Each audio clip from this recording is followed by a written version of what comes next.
I'm going to go straight to Magar Shack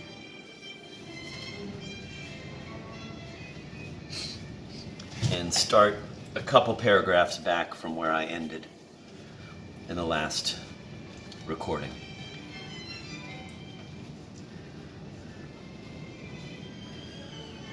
Stop, sir. You talk an awful lot. You did not dance, but you came to me in a new cravat, new linen and gloves, oiled and scented. I assure you, you were very anxious to get married yourself. It was written on your face, and believe me, it was a most inelegant expression. If I did not tell you about it at the time, it was only out of delicacy. But you were anxious to get married in spite of the disgusting things you wrote privately about me and your betrothed. Now it's quite different. And why drag in the Cossack? And what grave have you in mind? I don't understand your comparison at all. I don't want you to die. Live as long as you like. I shall be delighted. In a workhouse? I think in the other translations it's almshouse and old person's house or something? Anyway, this is Magar Shack and he says a workhouse. In a workhouse? A workhouse? One doesn't go into a workhouse with an income of $3,000 a year. Oh, I see, she said with a laugh. Peter did make a joke about a workhouse one day. Gracious me, there really is a special workhouse, which it is worth keeping in mind. It's for most respectable people. There are colonels there, and a general is very anxious to go there too. If you went there with all your money, you'd find peace, contentment, and servants too. You'd be able to devote yourself to your studies there, and you could always make up a party for a game of preference. Passons. Passons? Mrs. Stavrogin winced. Well, in that case, that's all I have to say. From now on, we shall live separately. Is that all? Is that all that remains after 20 years? Our last farewell? You're awfully fond of pathetic exclamations, Mr. Verkovensky. It's no longer the fashion. People today talk rudely but plainly. And you would harp on our 20 years of mutual self-admiration, and nothing more? Every letter you wrote to me was not written for me, but for posterity. You're a stylist, and not a friend. Friendship is merely a glorified expression. In reality, it is nothing but a reciprocal outpouring of slops. Heavens! How many words you've picked up from others! Lessons learnt by heart, and they've already put their uniform on you. You too are rejoicing. You too are basking in the sun. Cher, for what a mess of pottage have you sold your freedom. I'm not a parrot to repeat other people's words, Mrs. Stavrogin said, boiling with rage. Don't worry, I have saved up plenty of words of my own. What have you done for me during those 20 years? You wouldn't even let me look at the books which I ordered for you, and which, but for the bookbinder, would have remained uncut. What did you give me to read when I asked you during those first years to be my guide? Always catfig, nothing but catfig. You were even afraid that I might become an educated woman, and you took appropriate measures. And yet it is at you that people are laughing. I must confess, I always considered you only as a critic and nothing more. When on our way to Petersburg, I told you that I intended to publish a periodical and dedicate my life to it. You at once looked at me ironically and became horribly supercilious. You're quite wrong, quite wrong. At the time, we were afraid of persecution. I'm not wrong at all. And you had no reason to be afraid of persecution in Petersburg. Do you remember how afterwards, in February, when the news of the liberation of the serfs came, you suddenly came running to me in a panic and began demanding that I should at once give you a written statement that the proposed periodical had nothing to do with you and that the young people had been coming to see me and not you, and that you were only a tutor who lived in my house because he had not been paid his fees? Is that so? Do you remember it? You most certainly have been overdoing things all your life, Mr. Verkovensky. That was only a moment of weakness. A moment while we were alone, he cried sorrowfully. But are we really to break off everything because of such unimportant impressions? Is there nothing more left between us after all those long years? You're horribly calculating. You always want me to be in your debt. When you returned from abroad, you looked down on me and you wouldn't let me utter a word. But when I went abroad myself and spoke to you afterwards about my impressions of the Madonna, you wouldn't listen to me. And you smiled in a superior way into your cravat, as though I was incapable of the same feelings as you. It wasn't that at all. It probably wasn't that at all. It was that, all right. And besides, what was there to be so superior about? Because it was all nonsense and just one of your inventions. Now no one gets excited over the Madonna. No one wastes time over it. Except some old-fashioned old men. That's been proved. It's been proved, has it? It's of no use whatever. This jug is useful because one can pour water into it. This pencil is useful because you can write anything with it. But that Madonna is just a woman's face, which is inferior to any face in nature. Try drawing an apple and put a real apple beside it. Which would you take? You wouldn't hesitate, would you?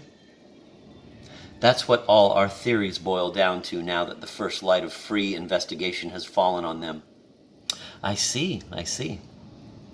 You laugh ironically. And what, for instance, did you tell me about charity? And yet the enjoyment you get from charity is a supercilious and immoral enjoyment. The enjoyment a rich man gets from his wealth, his power, and his importance when he compares it with the importance of a poor man. Charity corrupts both giver and receiver and, besides, does not achieve its aim because it merely increases poverty. Loafers, who are too lazy to work, crowd round those who give away money like gamblers round a gaming table, hoping to win. But the miserable coppers which are thrown to them are not enough to satisfy one man out of 100. How much have you given away in your life? Not more than a few pennies, I'm sure. Try to remember when last you gave something away. 2 years ago? More likely 4. You're just raising a clamor and hindering progress. Charity ought to be forbidden by law, even in the present state of our society. Under the new regime, there won't be any poor at all. Oh, what a cataract of borrowed phrases! So it's come to the new regime, has it? Unhappy woman, may the Lord help you. Yes, sir, it has come to that.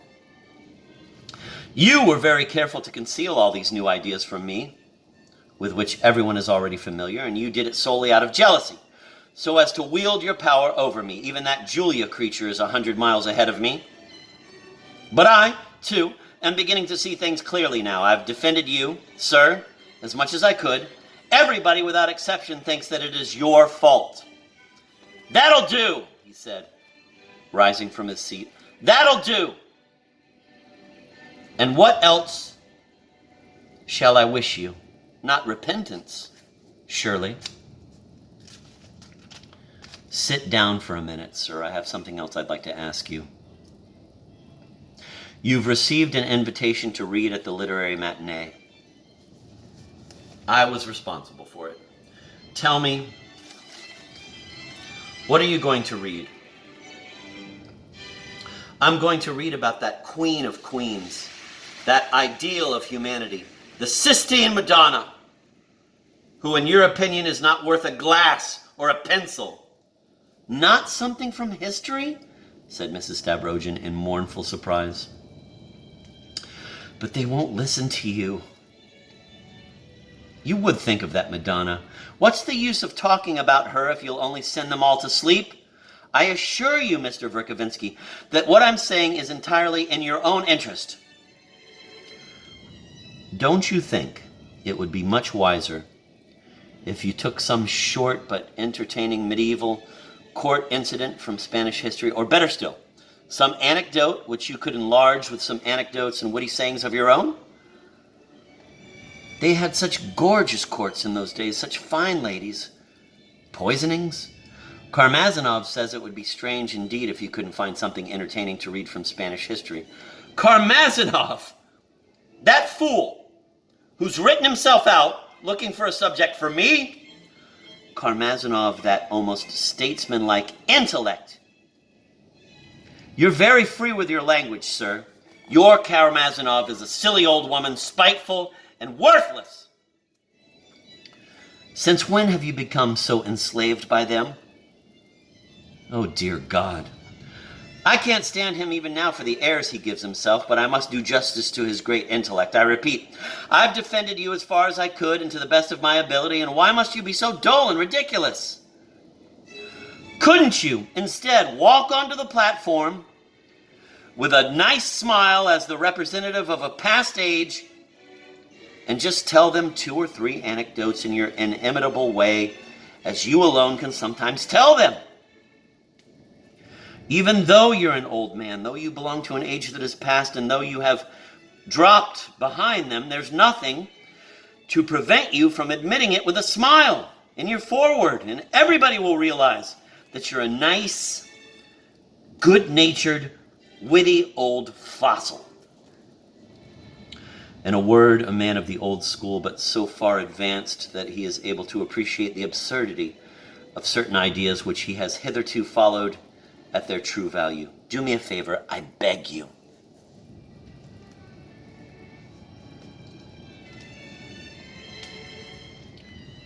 Sure. Enough! Don't ask me. I can't. I'll talk to them about the Madonna. But I shall raise a storm which will either crush them all or strike me down alone. It's sure to strike you down alone, Mr. Verkovensky. Such is my fate. I shall tell them about that vile slave, that stinking and depraved flunky who will first mount the ladder with a pair of scissors in his hands and slash the divine countenance of the great ideal in the name of equality, envy, and digestion. Let my curse thunder out. And then, to a lunatic asylum? Maybe. But in any case, whether I'm defeated or whether I'm victorious, I shall take up my bag that very evening, my pauper's bag. Leave all my belongings behind me, all your gifts, all your allowances and promises of future blessings, and go away on foot to end my life as a tutor in some merchant's house or die of hunger in some ditch. I have spoken. Alea jacta est. He rose again. I've been convinced, Mrs. Stavrogin said, getting up with flashing eyes.